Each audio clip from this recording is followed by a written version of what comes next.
2020 webinar that we have for Clinical Trials Guru and DSCS, Sweat Equity and Investments.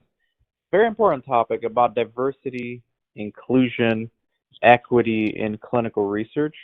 It's an industry hot topic, which it should be, and it's been gaining more and more steam over the last several years, and definitely has been extremely, there's been a lot of acceleration in this.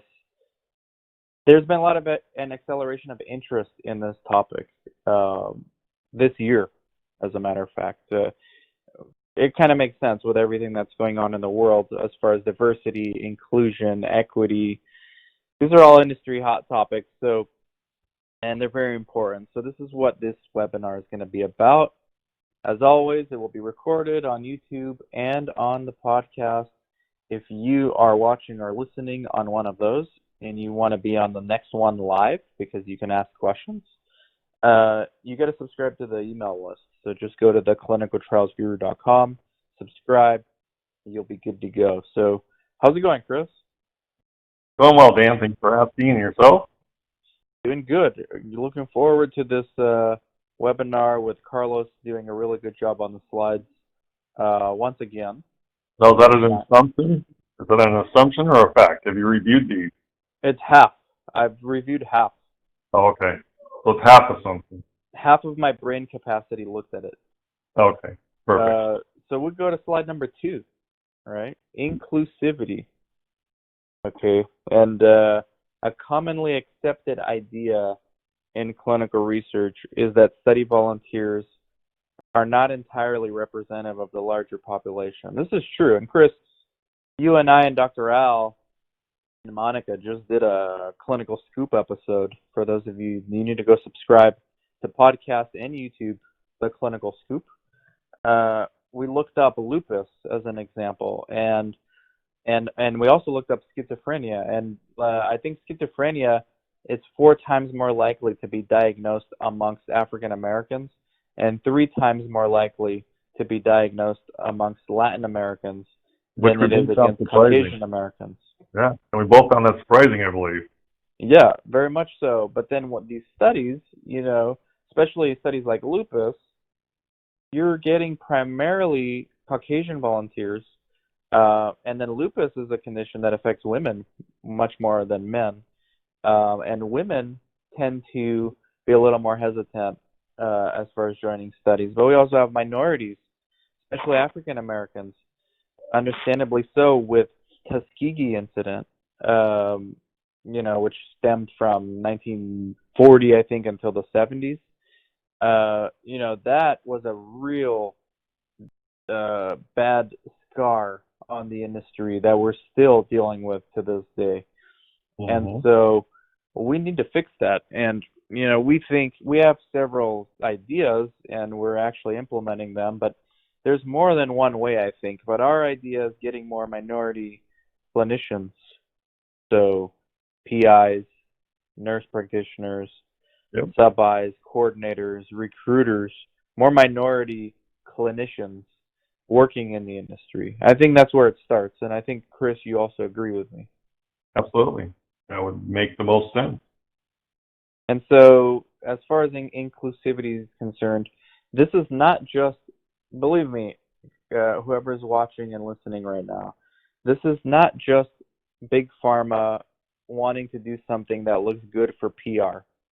Okay, this is the FDA is mandating that research studies be more indicative and more reflective of the real world population. So for a condition like lupus, where it's 90% female and very heavy on the minorities, African Americans in particular, and Hispanic Americans, okay, the FDA is saying we need to see these type of people in the studies as well, and we're not seeing that. And this is a real problem because the FDA is not going to accept this data from the studies. And so sponsors have a real issue on their hands, but also a real opportunity on their hands if they could figure it out. And Chris and I, we're open for business. We are working with several sponsors on this right now. and we're willing to work with you if you're a sponsor and you have this type of issue. Reach out to us. What do you think about this, Chris? Inclusivity. We get a few Sure. slides of inclusivity I mean, coming up. makes perfect sense. If 75% of one ethnical group has this condition, but only is represented by maybe 5% of the population participating in the research, so 95% is by a group that really doesn't experience this illness or whatever it might be, then your data is not going to reflect what you want to show in terms of the population. That probably is very convoluted what I said. Basically, what it boils down to is, and I'm not as eloquent as Dan here, but the medications are oftentimes built for a group that isn't predominantly affected by this disease. If you have just Caucasians participating in a drug study and there are only 10% of the population that's becoming ill with this disease, the medication is not going to be representative of who's fighting this disease more often. So, and it may work different for different ethnical groups, races. It's just, that's the way it works oftentimes. Works a little differently. Right. Mm-hmm. Was that clear enough, or was that very convoluted? Well, this is a complicated topic, so it's tough to articulate everything, and and we have more slides, so I think it'll be more clear on the next slide. All right, then we'll move on to that one. Yeah, matter of fact, the next two slides deal with inclusivity, and then we're going to get into data and things like that. Okay, so there are many reasons for why certain groups are not included in studies. I think this is what you were getting at, Chris. One of the major reasons might be that there's a negative connotation associated with clinical research and testing on humans. So this is clinical research is the industry's problem as a whole. If we can forget about minority inclusivity for a second and just discuss clinical research participation in general. Okay, clinical research has a branding problem. If you go ask the average Joe on the street to do a clinical trial, the average Joe is going to tell you, no way am I going to be a guinea pig. And that's a problem. That's a major hurdle that the industry has not made much progress on. With all this talk of technology, with all this talk, Chris, I'm on LinkedIn every day, multiple times a day. With all this talk about technology, and let's make technology more patient-centric so we can empower patients, okay? A lot of it is just buzz and hype, because what kind of technology is going to help convince someone that they're not a guinea pig if they do a study? Right. Right? It doesn't exist. So the industry, there's a lot of vendors out there trying to catch this wave of decentralized trials and virtual trials, and for some reason they think that patients are just going to show up because we're patient-centric, and this just is not the way the world works. Okay, so the world relies, the clinical research world relies and depends on the average Joe and the average Jane and the average African American and the average Latin American to not immediately think negative things about clinical research. And we're nowhere near that point. And there are people on LinkedIn talking about these things as well. I just interviewed a guy, Adam Brown from Clinarc. I also interviewed another a physician from Harvard, which we're going to get into their slides a little bit at the end, because I think what they're doing is pretty important as well when it comes to inclusivity. So there's a lot of work that needs to be done, a lot of grassroots work. It's not just creating these tools, these electronic patient-reported outcomes. That's going to make life easier for the patients that are in the studies, yes. But that's not going to really move the bar when it comes to getting new patients enrolled. So what moves the bar? So what moves the bar? Benefits? What moves the bar is a graphic. Showing that there's benefits? I think it's even before that. It's the patient have to trust the clinician. And if you go into a lot of these communities where there are minorities and the majority of the clinicians also have a negative perception of clinical research, okay, that's not doing anything to help enroll these minority patients in studies. What the industry needs to do, and there's only a few people like us doing this, is going out in these communities and educating these clinicians on research and why they should consider participating in research and why they should consider offering research opportunities as an alternative to their patients. Because the patients trust these clinicians in the community, especially if they're from the same background. So African American patients tend to trust African American physician or a nurse practitioner, etc. I think that's where it starts, and I think that that is not solved by technology. Well, of course not. But I would agree with you. I think there needs to be some trust building. But at some point, you also have to show that there's benefits. Right. I think that's part of the process. And I think that comes, if you look at it as like a sales process, first you got to start with a relationship of trust. And then you can start, once you have that established as your foundation, I think you can then get into the benefits and the pros and cons of doing research for patients. I think that's really what it takes. And we're bypassing that step when sites are running ads, or even worse, when big pharma is running ads for clinical research. We're trying to bypass the trust, the foundation, and there's no wonder why most of these campaigns are not effective. So we got some comments. Yeah, well, bring them on. Bring on all your comments. Let's see what they're saying. Nancy Lockhart says, I appreciate your daily presence on LinkedIn. Thank you. I appreciate yours as well. Miriam, I'm going to butcher her last name. I'm horrible with names. I apologize, Miriam. Yeah, Chris is not very good with names, but he's good with many other things, so we give him a pass. Miriam Funmalayo. Horrible. Sorry. I know that's name close. Yeah, she says, hello. Thank you for organizing this webinar. My question is, how often do you reach out to students who are pursuing MPH degrees, especially minority students? They seem to be more open for clinical research studies compared to community members. After public health, I'm assuming that's what they're talking about. So how often do we don't reach out at all. We do have a lot of MPH students reaching out to us about the CRA Academy and the CRC Academy. And pretty soon, I've been talking to Chris and Monica, we are going to be incorporating finding ways to enhance minority participation as we get more projects across the board for our interns.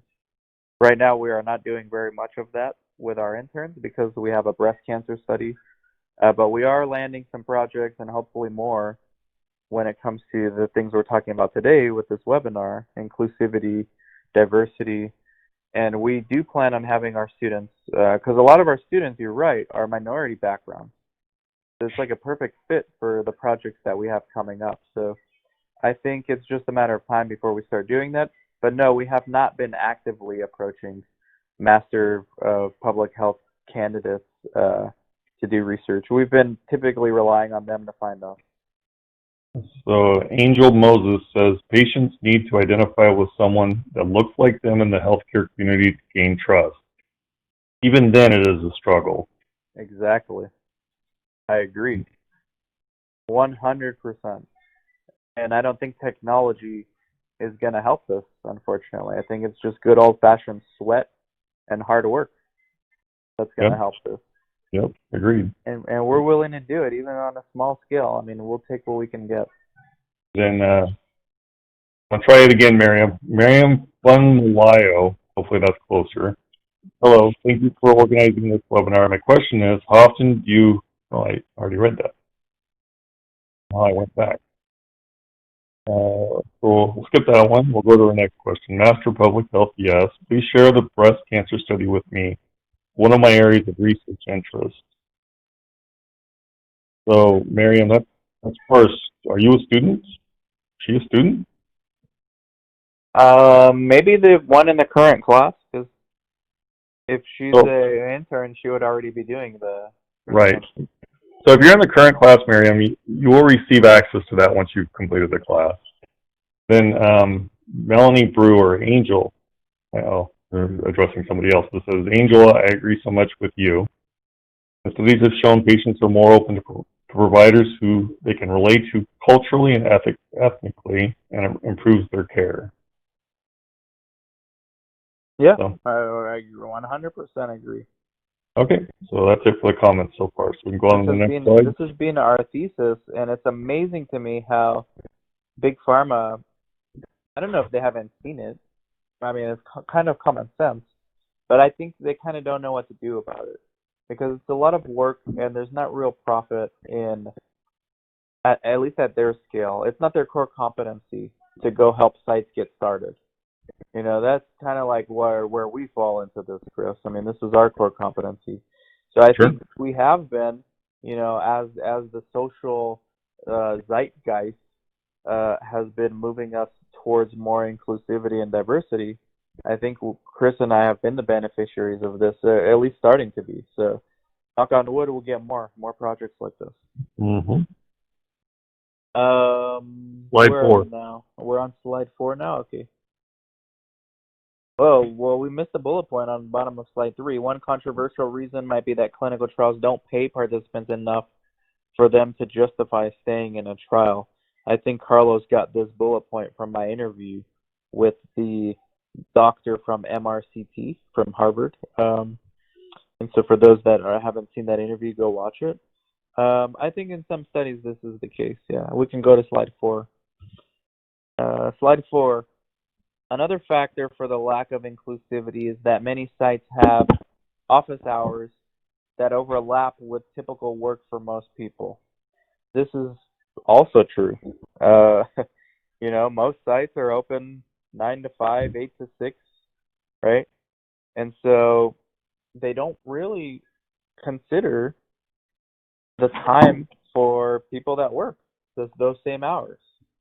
This is true, and I think the people from pharma who are pushing for virtual trials kind of use this bullet point as their foundation for um, for patient centricity.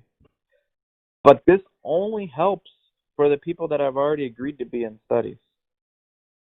Okay, it still doesn't do anything to erase the stigma that clinical research is a bad idea. Okay, so this is an important distinction to be made. But I think this bullet point here, Chris, I mean, the first one I read, that's like the foundation. That's like the thesis for patient centricity and all these technology platforms that enable patients to do studies from their home as often as possible. I'm all for that. Yeah, but that does nothing. Those patients, somebody had to convince those patients that they need to do that study in the first place. And that's what we're talking about here. Mm-hmm. What do you think about this?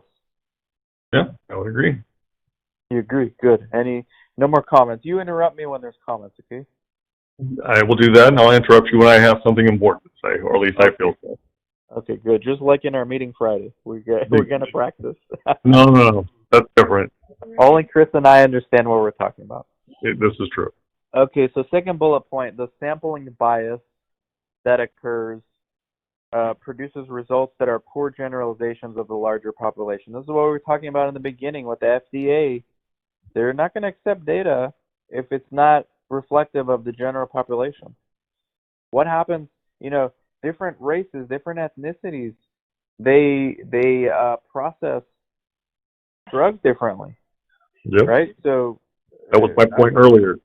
yeah, and so you do need I mean, this is a huge issue, not just to include more minorities and give more minorities access to alternative treatments and potential breakthrough treatments, but to give those same minorities who don't do studies safer drugs, safer meds, and this is what the FDA is looking to do.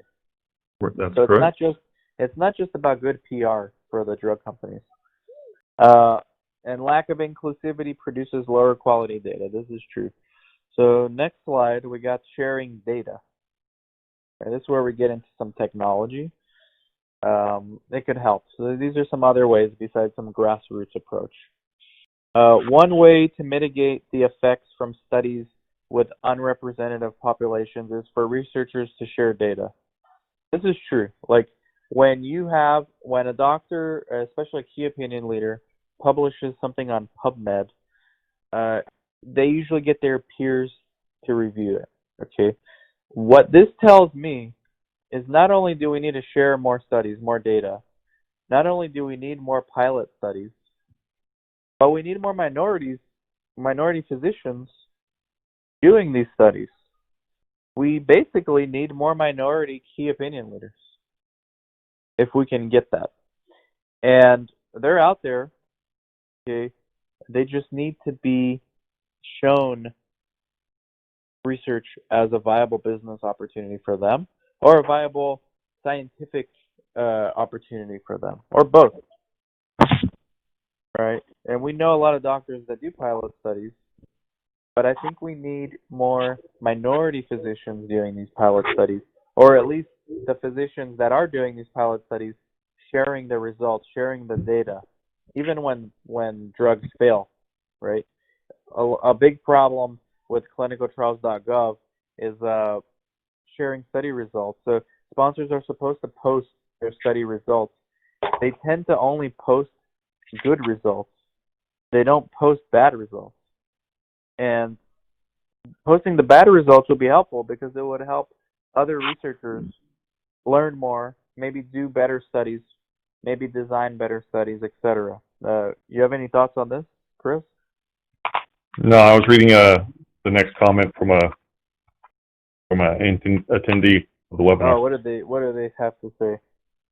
When the healthcare community try to recruit minorities, they also need to keep in mind if working in underserved communities, you need to speak in layman terms to a patient to help understand the study and the importance of the study.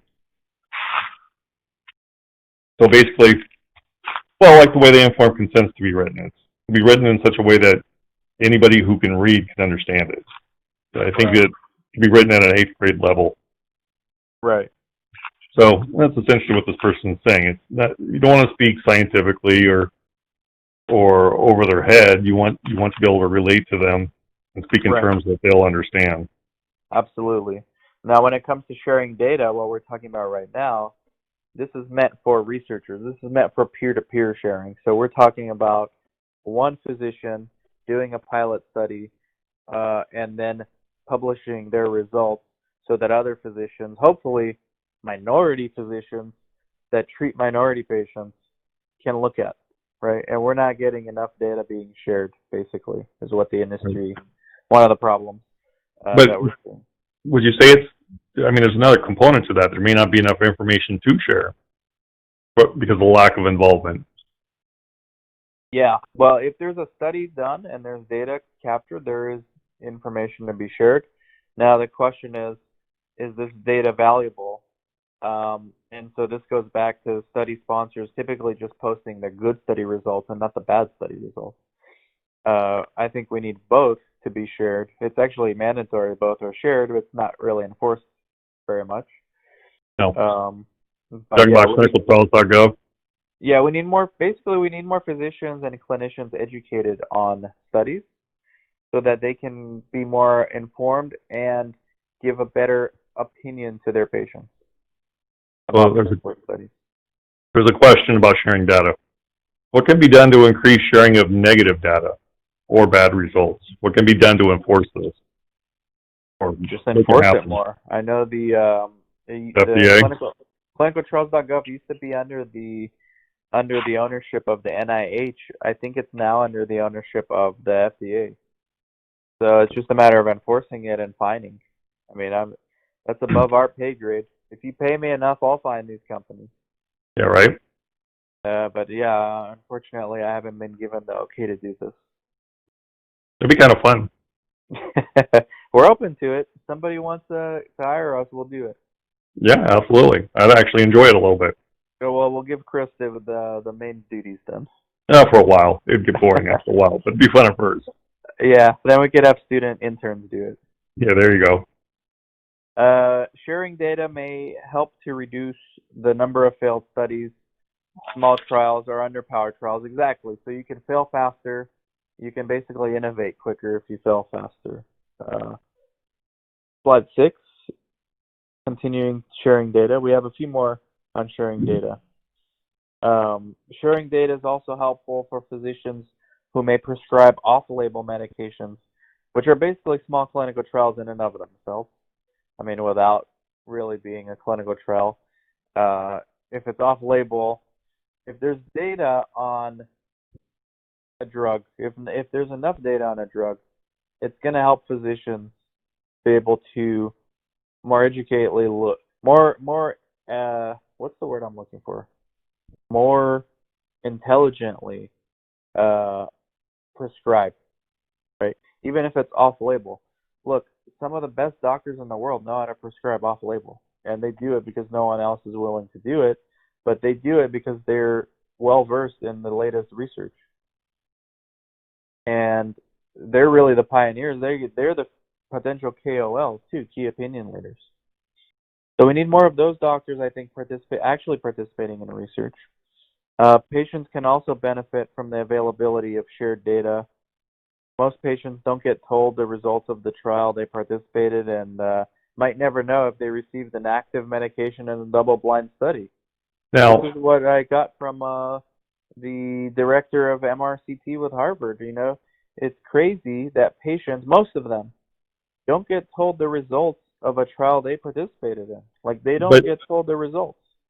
I may have a very negative, or not negative, narrow view, but at least in the studies in which the clinics we own, patients don't care. I mean, just truly don't care, but it's a different set of patients that maybe it's understandable why they don't care.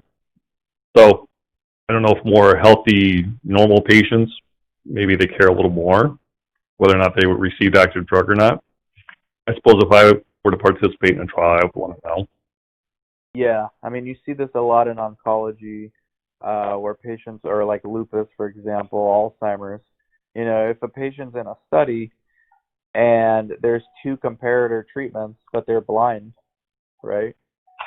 They know they did well, okay, but they don't know which one they took. Right. And not only that, but they don't really get the results of the study itself. Like, sponsors, I think, should find a way to have the sites communicate the results to the patients. A lot of times these results are not even shared with the site, so that makes it even more difficult. Yeah, we're in the dark also. So I think all of these issues collectively are preventing participation in clinical research in general, but also compounding the minority and lack of diversity in research.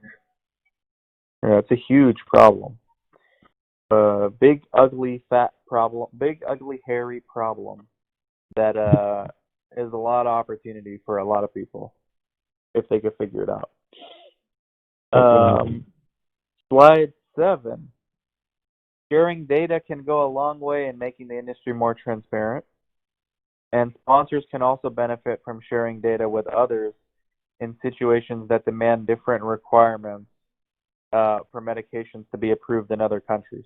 This is also true, right? So if you have, for example, like a lot of Latin Americans in a study, it's going to help you probably get that drug approved in Mexico, Europe, Latin America. I mean, obviously, right? It's the same people over there.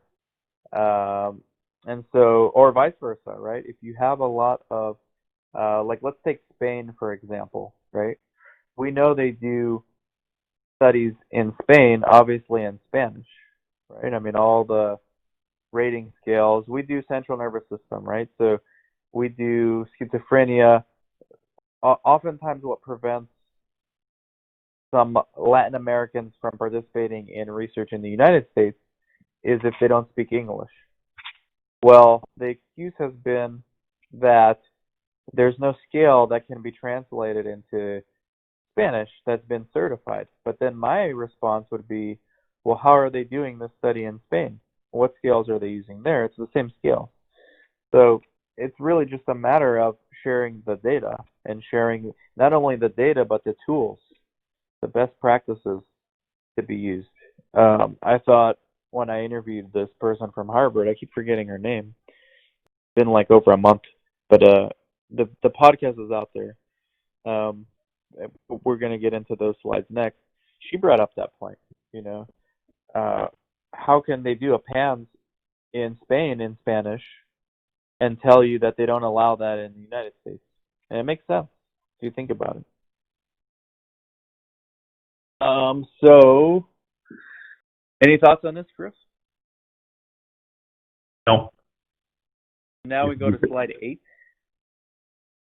And slide 8 is all about this podcast I keep talking about. I did 2 podcasts related to this topic. I did one with Adam Brown from ClinArc, and I did one with this physician, brilliant physician. I keep forgetting her name, from MRCT, Multi-Regional Clinical Trial Center of Brigham and Women's Hospital and Harvard.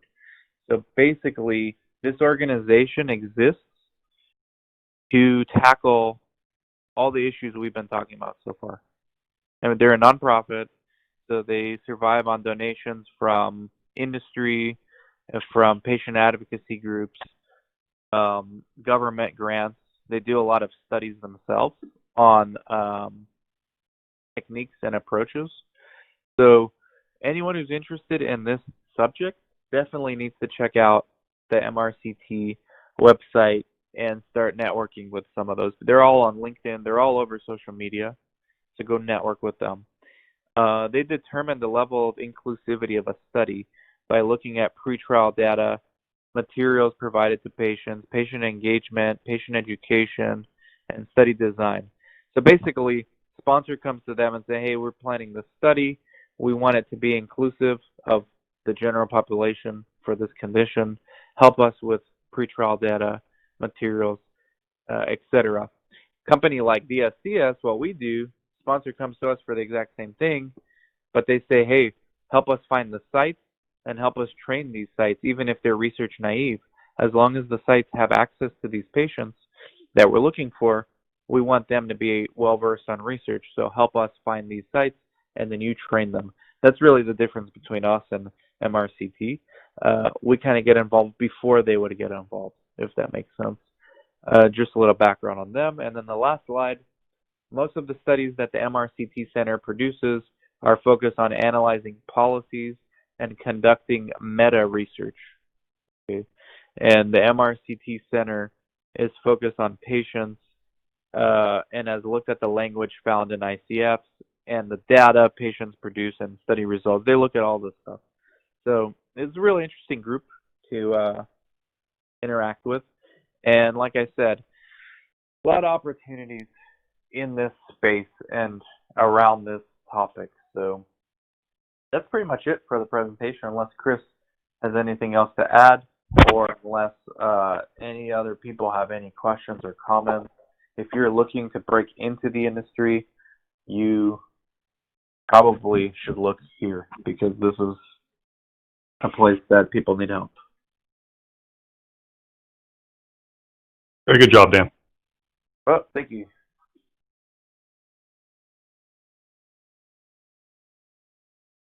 Huh? Jeslyn commented, but I don't understand her comment. She says, Dr. Baran. Do you understand that? Oh, the MRCT? Are you there, Dan? Yeah, I think that's the doctor I interviewed. Oh, it must be. Yeah. Yeah, she says, lady you interviewed. So, yeah. Thank you, Jeslyn.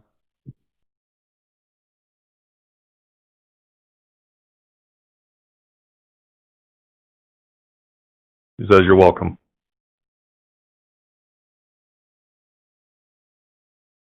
Anybody else?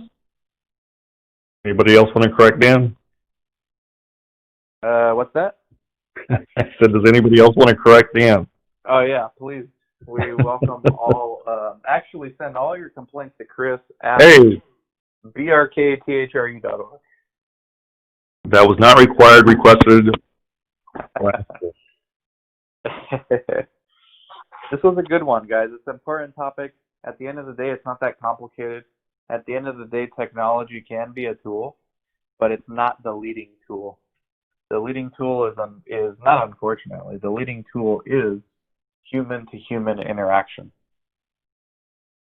And what technology does is it allows for one-to-many interaction, or like a scalable way to communicate.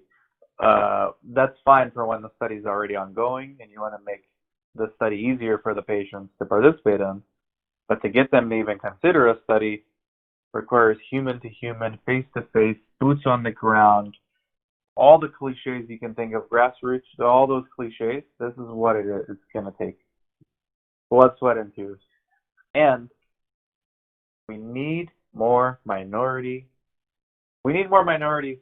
period, participating in clinical research, not just as patients. I'm talking about working in the industry.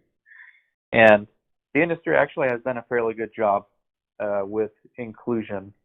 I think it's majority female in this industry, at least from CRA's perspective, and a good amount of minorities. So the industry is doing a lot when it comes to hiring for diversity, and I think we just need more. We need more at the site level, and I think we need more like at the clinician level. I think that's the key. And I don't know how it starts, but I know they're out there. So I guess the way we see how it starts is getting the ones that are already doing it to do research, getting the minority clinicians already treating patients in the minority communities, getting them excited about research. So spread this webinar to them, or maybe introduce them to my YouTube channel, or just email me their phone number and I'll call them. But we need more minorities in research any way we can do it. And that is my final statement, and I'm sticking to it.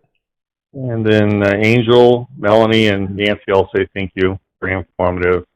Thanks, guys. Thank you, guys. Well, thank you very much.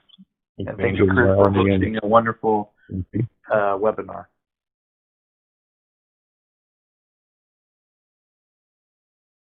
Thank you, everybody. Everybody have a good, we'll see you in a month. Many of you are on podcasts weekly, but see you next month, unless you're in the Patreon channel. We're doing our monthly Zoom meeting either next week or the week after. Shameless plug, patreon.com/DanSfera. Since we're doing shameless plugs, we got the CRA Academy. We got the CRC Academy. Like I said, we're looking to incorporate elements of diversity in how we can improve diversity in research for our internship program. Chris and I run DSCS CRO as well as DSCS Sweat Equity Investments, where we work with sponsors on getting more minority sites involved in research. So text me if you're interested in that, 949-415-6256. Get the book. If you know a clinician who's interested in participating, give them our book or send them the link, The Comprehensive Guide to Clinical Research. If you are a site looking to get more studies, negotiate budgets, create source documents, SOPs, all that stuff, we have a monthly flat fee. Text me, 949-415-6256. We get the commercials out of the way. Well, I was just going to say somebody's asking for your number again, but you repeated it. Then yeah. Somebody else is asking, is the Patreon account basically for aspiring business owners? The Patreon account's for anybody looking to leverage social media to create opportunities for themselves, whether that is just somebody that wants to be an employee and keep growing their career, or somebody that wants to start a business. It's all the same because we're all using the same tools. And this year, it's very much the focus around LinkedIn. So that's what the Patreon is all about. Building your brand. You don't need to want to start a business to have a brand. If you are an employee or want to be an employee in the space, you need a brand. And guess what? You already have a brand. If nobody knows who you are, that's your brand. Um, we got to fix that. And there's such a huge opportunity there as well. So yeah, the Patreon's really good. I actually really like doing those calls that I do with the Patreon people. Chris witnessed me doing a call yesterday with one of the Patreon members. So before we go, Dan, repeat your number one more time, because I think I was interrupting you. Okay, yeah, no problem. 949-415-6256. I get a lot of calls to just text, and then I know who you are. There's also, unfortunately, a lot of spam people calling me too, so I don't really answer, but if you text me, then we can talk. All right. Sounds good. And thank you, everybody. And you're welcome, everybody who said thank you, which was pretty much everybody that attended. We'll see you in a month. Thank you all. Good luck. All right. Bye-bye.